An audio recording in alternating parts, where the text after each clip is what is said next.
welcome back to Sage and Stone Homestead. My name is Heather, and today we're going to be talking about all things rabbit nutrition. Before we get into that though, there's something really cool in one of these cages that I want to show you.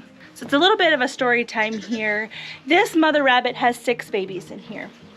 And probably about 2 weeks ago, I came out to the Rabbitry to find one of the baby bunnies was out of the nest box, way too young to be out of the nest box. It was on the wire floor here, and it was very, very cold. Deathly cold, but still alive. So what I did was I actually picked up that baby rabbit, I put it in my shirt, and I proceeded to run around and do my morning chores that day. The baby warmed up pretty well inside my shirt. I put it back in the nest with its litter mates, and she still has 6 babies. I have no idea which baby was the baby that was left out in the cold, but I do know that it survived. I have a suspicion as to which baby it is though, and we're gonna talk about why that is.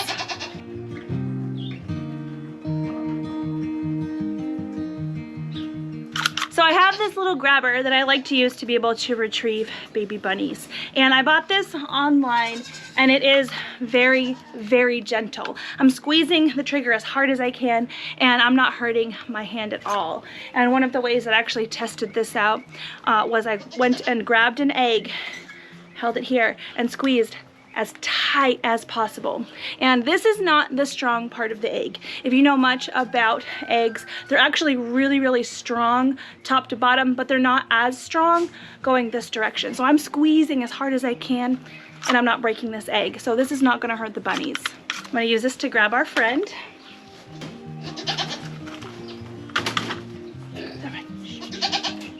So normal Californian rabbits, this is a purebred Californian, are a really nice cream color with dark colored points. So they'll have brown noses, brown ears, brown tail, and they're really adorable. So this baby isn't really too far off from the normal coloration, except it's a really dusty color. This baby is very gray looking, and this is called a frosted Californian. So before I actually experienced seeing one of these in one of my litters firsthand, I had read and heard a little bit about frosted Californians, and from what I've read, they can be the result of being exposed to some cold air. So some frosties will be born in the middle of winter, and Californians in general, their points, those dark parts on them, will get much, much darker during the cold weather. It's like a response to the cold weather to darken up those areas.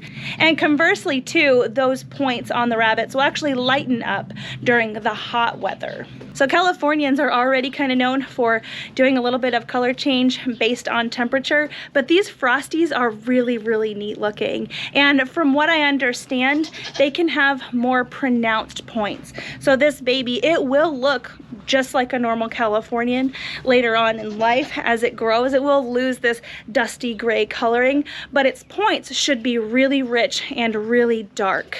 I kind of hope it's a girl. Let me check. It's a buck. Of course it is. It's a buck. So I'm guessing that this little frosty baby was the baby that was out of its nest, almost dead, with hypothermia on the cage floor, and that this coloration may be a response to that really cold temperature. It's really cute. I'm gonna go back. So we have a really important thing to discuss today, and that's rabbit nutrition. One of the reasons why it's so important is because rabbit stomachs are really sensitive and they can't handle a lot of change. So it's pretty important that whatever you do with them, that you stay relatively consistent, and if you make any changes to their diet, you make those changes really slowly. Otherwise, rabbits can be really prone to just bloating and dying.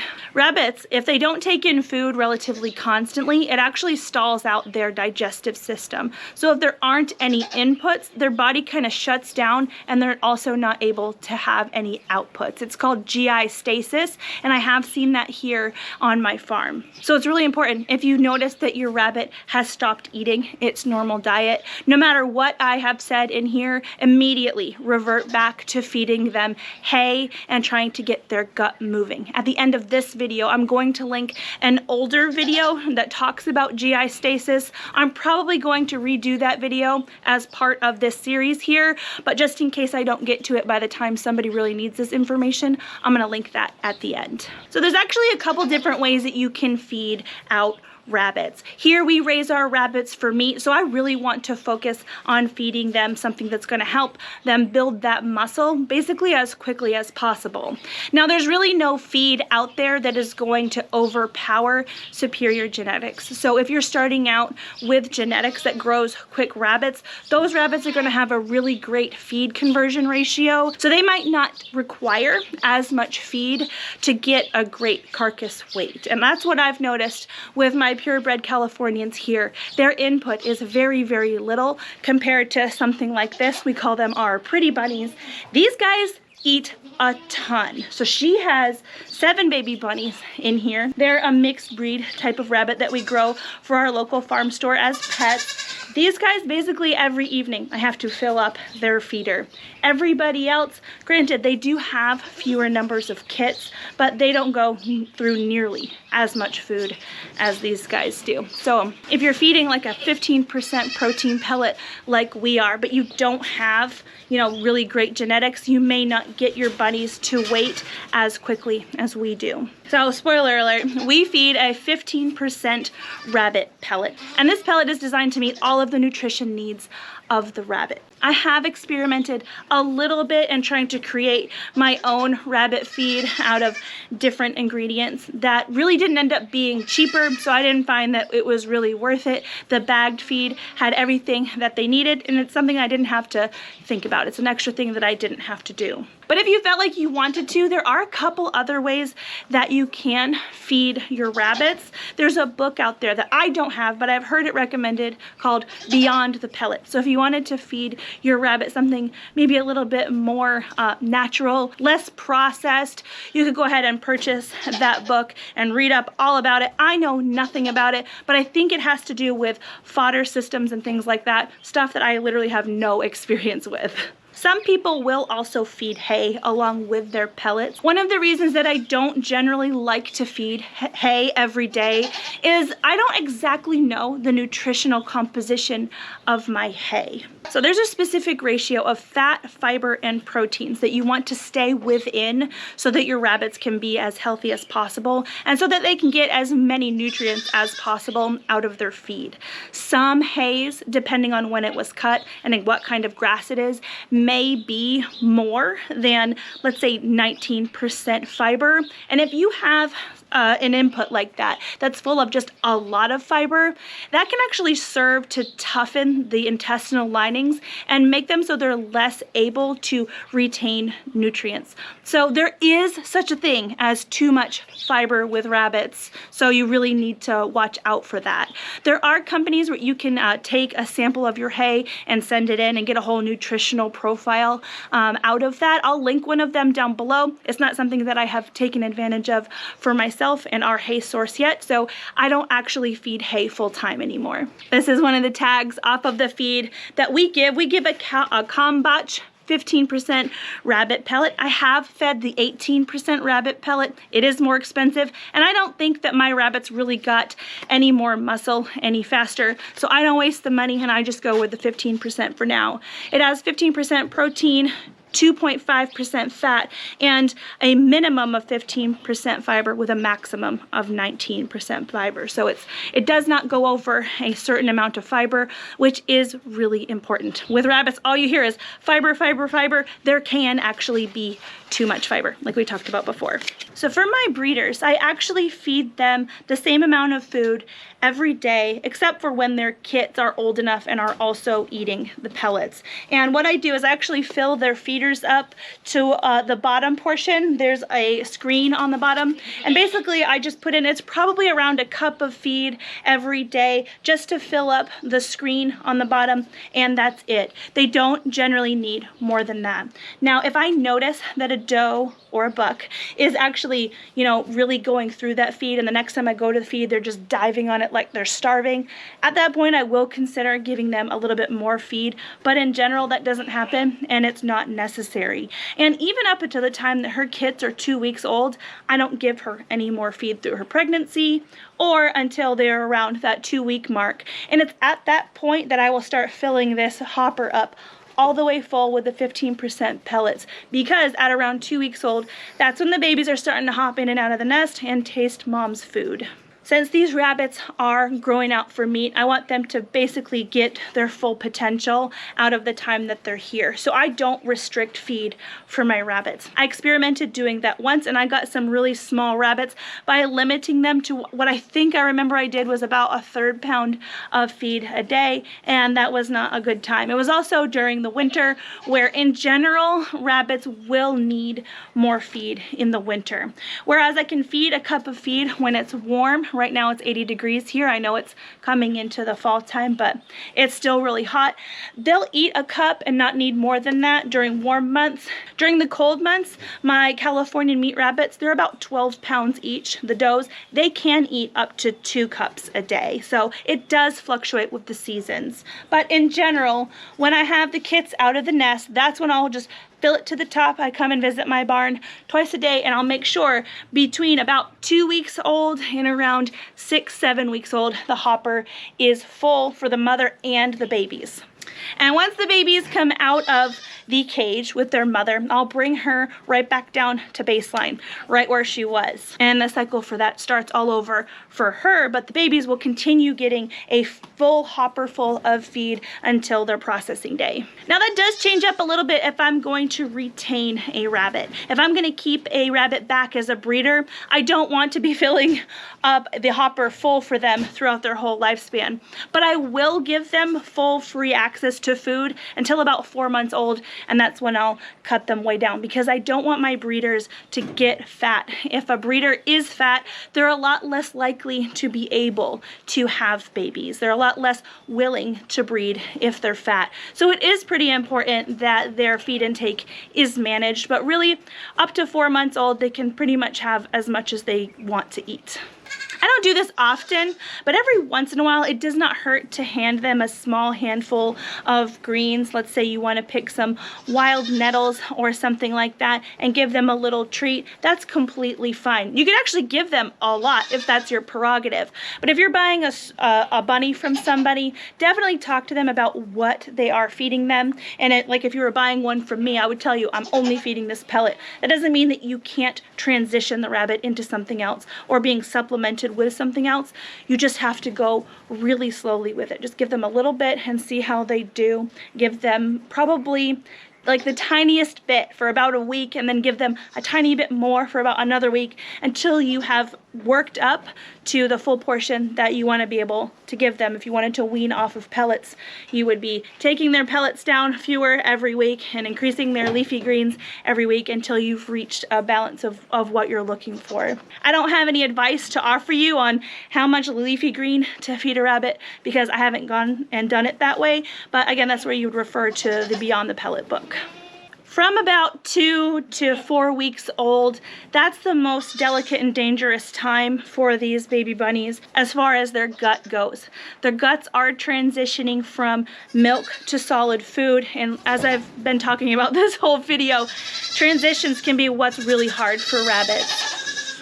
So if they happen to go at the pellets really hard one day, they can actually die of something called weaning enteritis. And if you can catch it, you can save the baby bunny by giving them a Mylicon gas drop. So the bunny will be laying down on the floor, being really lethargic, and have a really hard, tight belly. If you feed them Mylicon gas drops that are made for infants, you can sometimes help relieve that gas, which will again get them eating again and get that gut moving, and hopefully they'll be okay.